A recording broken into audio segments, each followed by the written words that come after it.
ഉള്ള ആളുകളാണ്. അതുകൊണ്ട് പ്രത്യേകം ശ്രദ്ധിക്കണേ.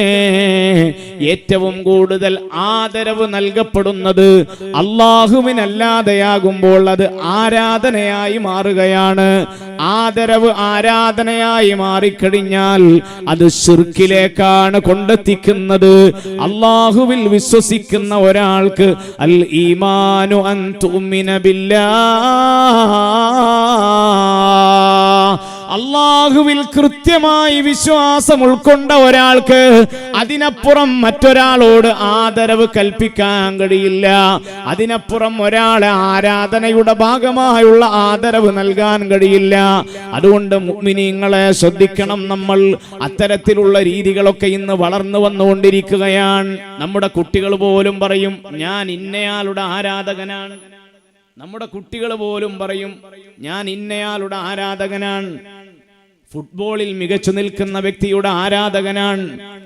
ക്രിക്കറ്റിൽ മികച്ചു നിൽക്കുന്ന വ്യക്തികളുടെ ആരാധകരാണ്.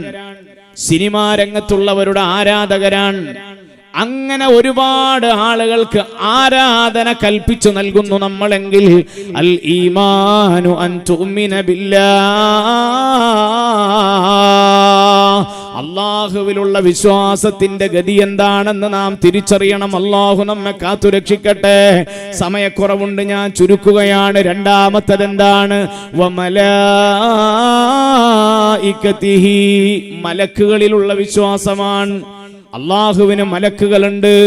ലാ യഅസൂന മാ അമറഹും, അവർ അല്ലാഹുവിന്റെ കൽപ്പനകൾക്ക് എതിര് ചെയ്യാത്തവരാണ്.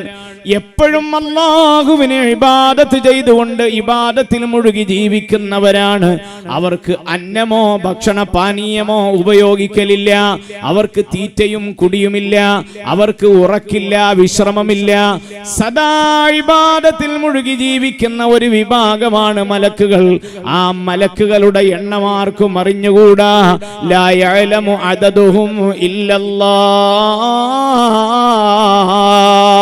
വിശുദ്ധമായ ഖുർആൻ പറയുന്നുണ്ട് അവരുടെ എണ്ണം അല്ലാഹുവിനല്ലാതെ അറിയുകയില്ല. അല്ലാഹുവിന്റെ മലക്കുകളുടെ എണ്ണം റബ്ബിനല്ലാതെ മറ്റൊരാൾക്കറിയില്ല. എന്നാൽ എൻ്റെ പ്രിയപ്പെട്ടവരെ, മലക്കുകളിലുള്ള വിശ്വാസം അത് നമ്മുടെ ഈമാനിന്റെ രണ്ടാമത്തെ ഘടകമാണ്.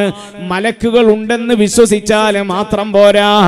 ഏറ്റവും പ്രധാനമായി 10 മലക്കുകളുടെ പേര് നമ്മൾ അറിഞ്ഞിരിക്കണം. അത് നിർബന്ധമാണ്. 10 മലക്കുകളുടെ പേരറിഞ്ഞിരിക്കണം. അവരെ അല്ലാഹു നിയോഗിച്ചിരിക്കുന്നത് എന്തിനാണെന്ന് നമ്മൾ പഠിച്ചിരിക്കണം. അത് നിർബന്ധമാണ്. ഒരു മുഅ്മിനായ മനുഷ്യന് അറിഞ്ഞിരിക്കൽ നിർബന്ധമാണ്.